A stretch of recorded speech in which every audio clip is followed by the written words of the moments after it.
Good morning students. Political science के YouTube channel पर आपका पुनः स्वागत है। जैसा कि हमने कल के जो वीडियो था हमारा, उसमें पॉलिटिकल साइंस क्या होती है, पॉलिटिकल साइंस के कौन कौन से दृष्टिकोण होते हैं, उनके बारे में हमने अध्ययन करने की कोशिश करी है। कल जो हमने वीडियो देखा, उस वीडियो में हमने पॉलिटिकल साइंस की डेफिनेशन, पॉलिटिकल साइंस और पॉलिटिक्स में अंतर देखा। उसके बाद ये जानने की कोशिश करी कि पॉलिटिकल साइंस के फादर कौन हैं। अरस्तु जो कि पॉलिटिकल साइंस के फादर हैं, उनको पॉलिटिकल साइंस का फादर क्यों कहा जाता है? क्योंकि उन्होंने फैक्ट बेस्ड स्टडी अर्थात तथ्य आधारित स्टडी, कंपैरेटिव स्टडी और साइंटिफिक दृष्टिकोण के आधार पर पॉलिटिकल साइंस का अरस्तु ने अध्ययन किया। अरस्तु की प्रमुख रचना पॉलिटिक्स है। इस प्रकार से उनके द्वारा बताए गए जो सिद्धांत हैं वो आज भी इस वर्तमान युग में भी उनका रिलेवेंस है। इस प्रकार से अरस्तु को फादर ऑफ पॉलिटिकल साइंस कहा जाता है। आज इस वीडियो में मैंने पहले आपको बताया कि पॉलिटिकल साइंस के अध्ययन की दृष्टि से दो भाग हो सकते हैं। जैसा कि अपन ने कल बात करी थी कि पॉलिटिकल साइंस को हम अध्ययन की दृष्टि से दो भागों में बांट सकते हैं, ट्रेडिशनल पॉलिटिकल साइंस और मॉडर्न पॉलिटिकल साइंस। जो ट्रेडिशनल पॉलिटिकल साइंस था वो 1945 के पहले की अंतर्राष्ट्रीय सिनेरियो है, और जो मॉडर्न पॉलिटिकल साइंस है जो हम आगे के वीडियो में पढ़ेंगे वो 1945 से लेकर के आज तक जो राजनीतिक गतिविधियां हैं, राजनीतिक अध्ययन निष्कर्ष हैं, उनका हम इसमें अध्ययन करेंगे। तो जैसा कि मैंने आपको बताया कि पॉलिटिकल साइंस एक विषय है जिसमें ट्रेडिशनल और मॉडर्न पॉलिटिकल साइंस दोनों का अध्ययन किया जाता है। अब हम बात करेंगे ट्रेडिशनल पॉलिटिकल साइंस अर्थात परंपरागत राजनीति विज्ञान का दृष्टिकोण जो है वो क्या है। इसकी कुछ विशेषताएं हैं। उन विशेषताओं का हम ट्रेडिशनल पॉलिटिकल साइंस की कौन कौन सी विशेषताएं हैं, ये आपकी एग्ज़ाम में बहुत ही महत्वपूर्ण सवाल है। आपके ये 7 नंबर का भी आ सकता है और 7 अंक में आएगा कि राजनीति विज्ञान के परंपरागत दृष्टिकोण की विशेषताएं बताइए। 2 नंबर में भी आपके ये आ सकता है कि राजनीति विज्ञान का परंपरागत दृष्टिकोण क्या है।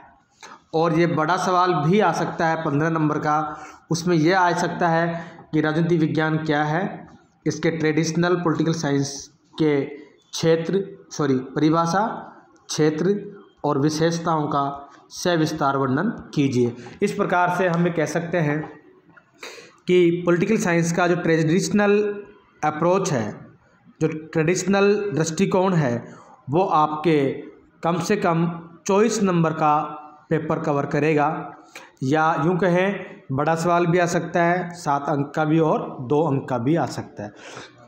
24 नंबर का नहीं मान के आप कम से कम 15 नंबर का ये आपके मेन एनुअल एग्ज़ाम में कवर करेगा। आज इस वीडियो में हम ये देखने की कोशिश करेंगे कि ट्रेडिशनल पॉलिटिकल साइंस की क्या क्या विशेषताएं हैं, कुछ इसके फीचर्स हैं। सबसे पहली बात तो यह है कि ट्रेडिशनल पॉलिटिकल साइंस जो है वो केवल एक डेस्क्रिप्टिव स्टडी करता है, अर्थात ये ट्रेडिशनल पॉलिटिकल साइंस का जो अप्रोच है वो वर्णनात्मक अध्ययन पर ध्यान देता है।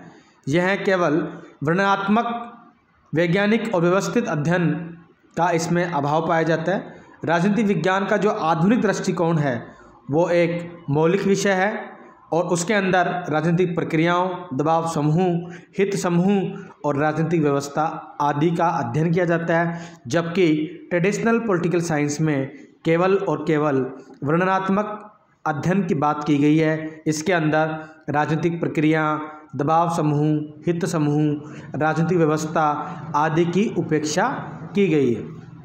तो दूसरी विशेषता देखते हैं इसकी हम कि ये जो ट्रेडिशनल पॉलिटिकल साइंस है वो संस्थागत और औपचारिक अध्ययन है, क्योंकि इसका जो अध्ययन का प्रमुख केंद्र है, अध्ययन की जो विषय वस्तु है वो है संविधान, जबकि आधुनिक राजनीति विज्ञान का जो दृष्टिकोण है उसमें अध्ययन का जो प्रमुख इकाई है, विषय वस्तु है, मानव के राजनीतिक व्यवहार पर वो अध्ययन करने की कोशिश करता है। तो संस्थागत मतलब इंस्टीट्यूशनल स्टडी बेस्ड ये अप्रोच है। इसके अंदर संस्थाओं का जैसे कि संसद, संविधान आदि पर विशेष बल दिया जाता है। अर्थात हम यूँ कह सकते हैं कि संसद ऐसी होनी चाहिए, उसके 2 गेट होने चाहिए, संविधान में यह होना चाहिए। लेकिन जो वास्तविक पॉलिटिकल साइंस है और आधुनिक राजनीति विज्ञान जिसकी बात हम करते हैं, उसके अंदर संविधान में जो चीज़ें लिखी गई हैं उनकी सही ढंग से क्रियान्विति हो, उनकी प्रक्रिया हो, उसको इम्प्लीमेंटेशन सही ढंग से होना चाहिए, ऐसी बातें की गई हैं। अगली विशेषता ट्रेडिशनल पॉलिटिकल साइंस की यह है कि ये आदर्शात्मक है और कल्पनात्मक है। जैसा कि मैंने आपको बताया कि ट्रेडिशनल पॉलिटिकल साइंस को मानने वाले विद्वानों में प्लेटो का भी प्रमुख नाम आता है, जो कि यूनानी दार्शनिक है और आदर्शवाद के ये जनक कहे जाते हैं। तो आदर्श और कल्पना की बातें की है इन्होंने अपने सिद्धांतों में।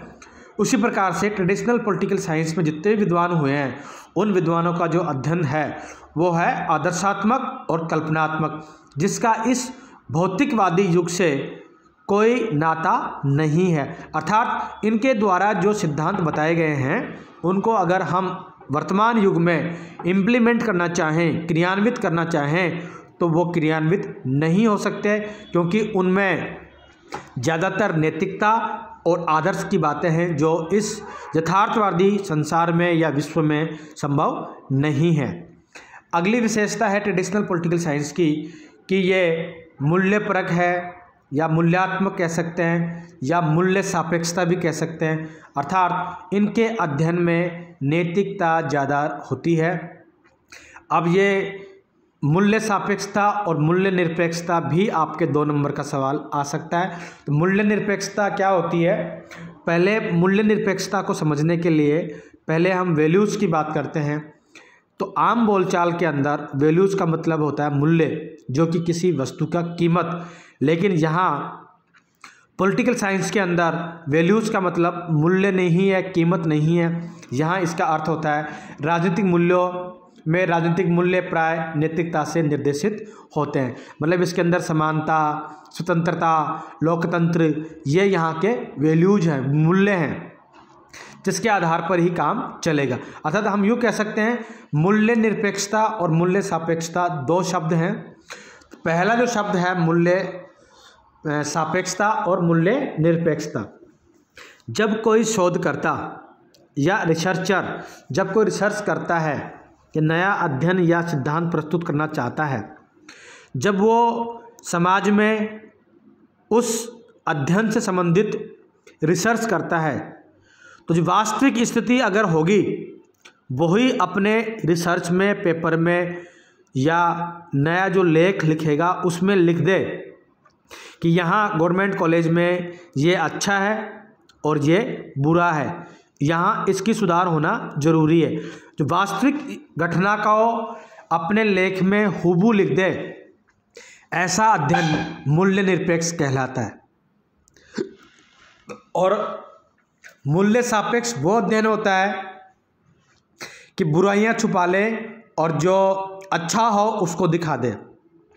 तो मैं यहाँ ये कहना चाहता हूँ कि ट्रेडिशनल पॉलिटिकल साइंस के अंदर जितने भी विद्वान हुए उन्होंने समस्याओं पे ध्यान दिया, उनकी सुझाव भी दिए, लेकिन उन्होंने जो लिखा वो उस सिस्टम के पक्ष में लिखा जिससे कि आगे चलकर किसी सिद्धांत का निर्माण नहीं हो पाया। अर्थात मूल्य सापेक्षता मतलब सिस्टम के साथ जैसा सिस्टम चाहे वैसा लिख दे, ये मूल्य सापेक्षता का सरल अर्थ हो सकता है। और मूल्य निरपेक्षता व्यक्तिगत भावनाएं अपने संवेग आदि से अलग होकर अगर रिसर्चर अपना वास्तविक अध्ययन प्रस्तुत करता है तो उसको जो अध्ययन होगा वो अध्ययन मूल्य निरपेक्ष कहलाएगा। नेक्स्ट इसकी जो विशेषता है वो है ये जो ट्रेडिशनल पॉलिटिकल साइंस है वस्तुपरक अध्ययन अर्थात जैसा है उसी का समर्थन करता है, उसमें चेंजेज की बात नहीं करता है। जब चेंजेज होगा तो ही समाज की समस्याओं का समाधान होगा।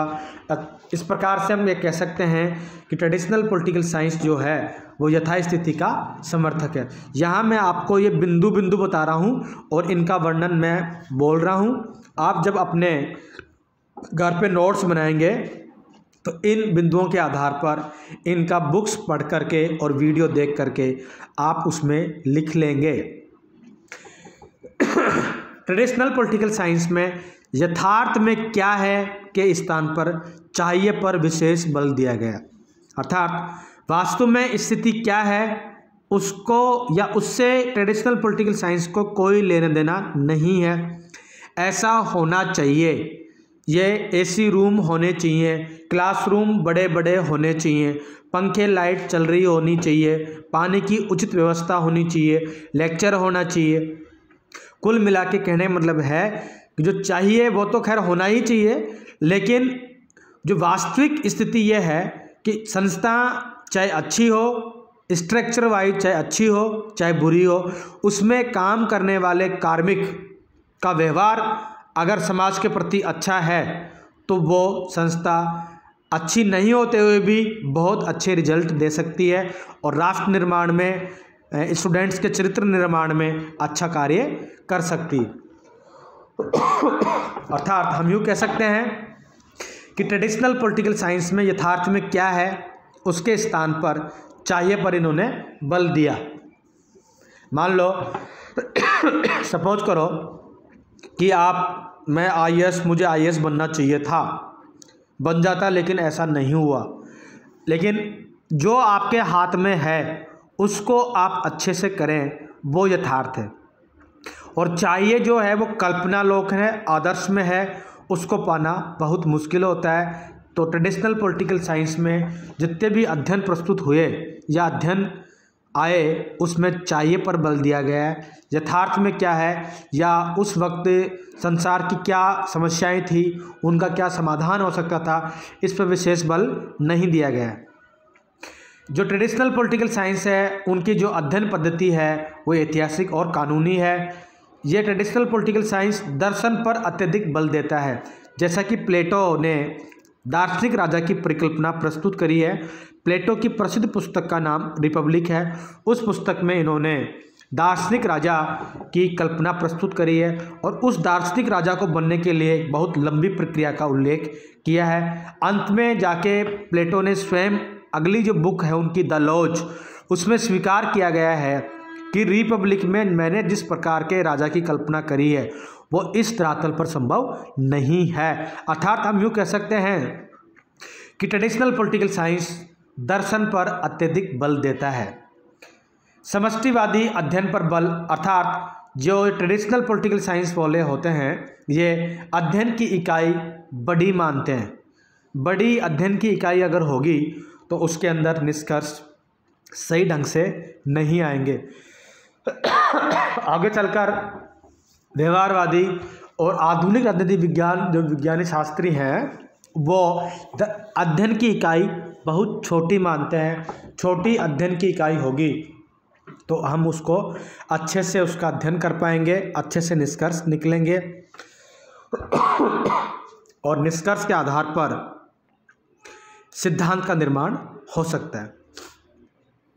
सेकेंड वर्ल्ड वॉर तक इसका प्रभाव रहा ट्रेडिशनल पॉलिटिकल साइंस का, और वो भी पाश्चात्य देशों तक ही सीमित रहा, मतलब ओवरऑल वर्ल्ड में इसका प्रभाव नहीं रहा। और सेकेंड वर्ल्ड वॉर के बाद में ट्रेडिशनल पॉलिटिकल साइंस स्वतः धीरे धीरे समाप्त हो गया और इसकी जगह मॉडर्न पॉलिटिकल साइंस ने ले ली। इस ट्रेडिशनल पॉलिटिकल साइंस में जो अध्ययन हुए, उन जो निष्कर्ष निकले और उनसे सिद्धांत बने, उसके अंदर द्वितीयक आंकड़ों का प्रयोग हुआ। द्वितीयक आंकड़े डेटा जो होते हैं वो क्या होते हैं, बेसिकली दो तरह के होते हैं, प्राथमिक आंकड़े और द्वितीयक आंकड़े। प्राथमिक आंकड़े वो आंकड़े होते हैं जिसमें रिसर्चकर्ता स्वयं आंकड़े इकट्ठे करता है, समाज में जाता है और लोगों से पूछता है कि भाई यहाँ क्या समस्या है। वास्तविक समस्या का जो आकलन है और जो संग्रहण है वो प्राथमिक डाटा कहलाता है। अब किसी ने मान लो कि डाटा इकट्ठा कर लिया कि भाई यहाँ आपके गांव के अंदर या कॉलेज में या आसपास सूरतगढ़ कस्बे में कितने लोग नौकरी वाले हैं, कितने MA BEd हैं, इसका आंकड़ा इकट्ठा कर ले और रख ले। उस व्यक्ति के लिए वो आंकड़े प्राथमिक आंकड़े हो गए और उन्हीं आंकड़ों के आधार पर मैं कोई निष्कर्ष निकालूं तो मेरे लिए वो आंकड़े द्वितीय आंकड़े हो गए। ट्रेडिशनल पॉलिटिकल साइंस में शोध और सिद्धांत में कोई संबंध नहीं है। शोध मतलब रिसर्च करना और उस रिसर्च से सिद्धांत का निर्माण करना। अर्थात हम यूँ कह सकते हैं कि ट्रेडिशनल पॉलिटिकल साइंस में सिद्धांत बना रहे हैं वाई, तो वाई के अनुसार उनका रिसर्च नहीं था, शोध और कुछ था और सिद्धांत और कुछ बनाना चाह रहे हैं। तो हम ये कह सकते हैं कि ट्रेडिशनल पॉलिटिकल साइंस में शोधकर्ता के शोध कार्य और उसके सिद्धांत में कोई संबंध नहीं था, इसलिए हम अच्छे निष्कर्ष पर नहीं पहुंच पाए। अब इसकी जो ट्रेडिशनल पॉलिटिकल साइंस की जो अध्ययन पद्धति है वो निगमनात्मक है, दार्शनिक है, वर्णनात्मक है, ऐतिहासिक और कानूनी रही। ये जो लास्ट बिंदु है, प्रमुख विद्वान जो ट्रेडिशनल पॉलिटिकल साइंस के हैं उसके अंदर आपके 2 नंबर के सवाल में आ सकते हैं कि किन्हीं 2 विद्वानों के नाम बताइए जो राजनीति विज्ञान के परंपरागत दृष्टिकोण के समर्थक हैं। तो आप इसको अच्छी तरह याद कर लें। प्लेटो, अरस्तु, भारत में MN Roy, Manu, Garner, Bryce, ये विद्वान जो हैं वो ट्रेडिशनल पॉलिटिकल साइंस के सिद्धांतों को, उनके आयामों को मानने वाले समर्थक विद्वान हैं। एक चीज़ आपने देखी इसमें, निगमनात्मक पद्धति। देखो, एक होती है आगमनात्मक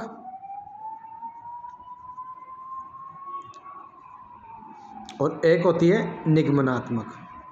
ये भी आपके एग्जाम में 2 नंबर की दृष्टि से एक महत्वपूर्ण टिप्पणी है। ये आगमनात्मक में आप देख रहे हैं ए फॉर मान लो अरस्तु, अरस्तु मान लो नहीं, अरस्तु ही है। आगमनात्मक पद्धति का जनक जो है वो अरस्तु है, जो राजनीति विज्ञान का भी जनक है। दूसरा है निगमनात्मक, ये है प्लेटो की। अब इन दोनों के अंदर क्या अंतर है वो मैं समझाने की कोशिश आपको करता हूँ। अभी आप कर रहे हैं UG अंडर ग्रेजुएट, क्लियर। इसके बाद में आप करेंगे PG पोस्ट ग्रेजुएट। PG में मान लो आपने सब्जेक्ट लिया पॉलिटिकल साइंस। क्या सब्जेक्ट लिया? Political science. ये समझाने के लिए है, किताब में ऐसा लिखा हुआ नहीं है। पॉलिटिकल साइंस के फादर कौन है? अरिस्टोटल, अर्थात अरस्तु पॉलिटिकल साइंस के फादर हैं। अब समझाने के लिए यह है कि PG मतलब पॉलिटिकल साइंस और पॉलिटिकल साइंस मतलब अरस्तु। तो ये जो पद्धति है अरस्तु की पद्धति का नाम क्या है? आगमनात्मक। आगमनात्मक पद्धति किसकी है? अरस्तु की। आप इस ऐसे भी अरस्तु समझ सकते हैं और अरस्तु से पॉलिटिकल साइंस से क्या समझेंगे आप? PG। अर्थात PG पर्टिकुलर से विशेष से सामान्य की ओर, पर्टिकुलर टू जर्नल जो पद्धति चलती है उस पद्धति को हम कहते हैं आगमनात्मक।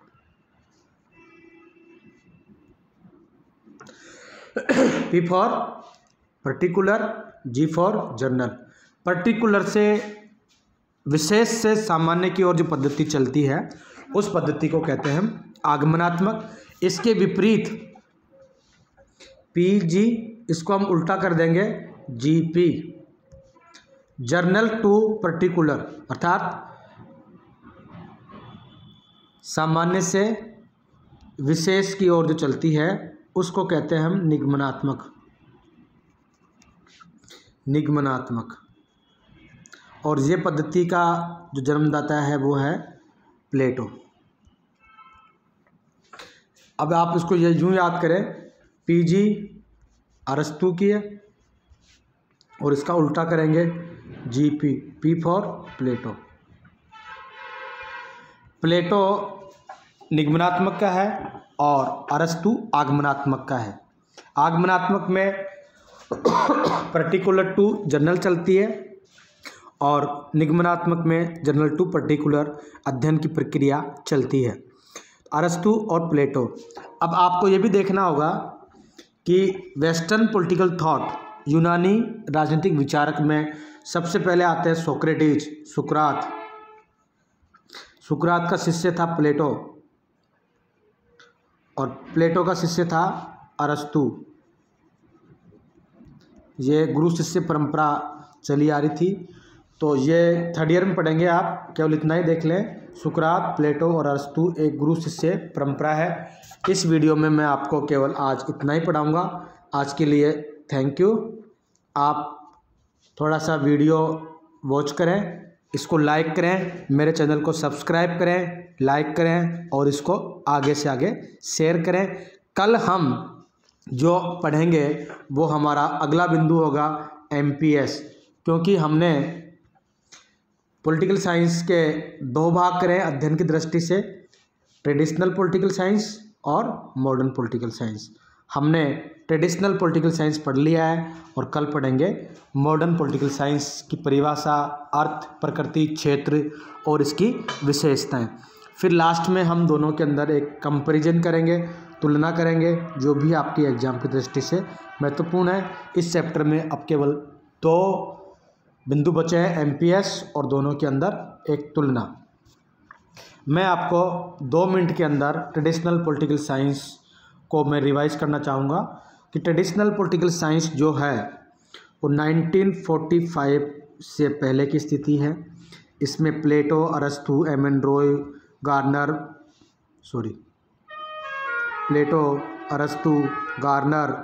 इसके प्रमुख विद्वान हैं। इनके अनुसार बेसिक जो इनका फंडा है वो राज्य और सरकार, मानव का व्यवहार, संस्थाओं पर विशेष बल, कल्पना आधारित अध्ययन पद्धति, वस्तुपरक, मूल्य सापेक्षता इसकी प्रमुख विशेषताएं हैं। आपको नहीं समझ में आए तो मुझे आप व्हाट्सएप पे फ़ोन भी कर सकते हैं, कॉल भी कर सकते हैं और मैसेज भी छोड़ सकते हैं। आज के लिए इतना ही। Again thank you.